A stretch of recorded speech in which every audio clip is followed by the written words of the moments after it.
Salaar versus కల్కి personally Salaar is a better film. సలార్లో ఎక్కువ మంచి డ్రామా ఉంటుంది, ఇమోషన్ స్ట్రాంగ్గా ఉన్నాయి. It's a better made film overall. Craft is there, better direction, everything. Salaar is a better film than కల్కి. But why is కల్కి making more money అంటే ఇక్కడ మనకి ఆడియన్స్ ఒపీనియన్ క్లియర్గా కనిపిస్తున్నది.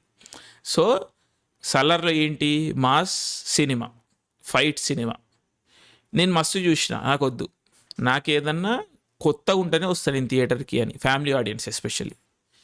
సలార్ తెలుగులో కూడా ఫ్యామిలీ ఆడియన్స్ చూడాల్సినంత నంబర్స్లో చూడలేకపోయారు. ఎందుకంటే మా సినిమా అంటారు, చూసినాం, మస్తు చూసినాం, కొత్తగా ఏముంటుంది, అదే కొట్టిండు, మంచిగా కొడతాడు, ఓకే ఓటీటీలో చూసుకుందాం జోన్.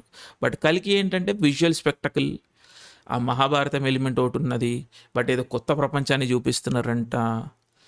ఇట్లా ఒక ఒక ఒక ఆరా క్రియేట్ అయింది కల్కి చుట్టూ.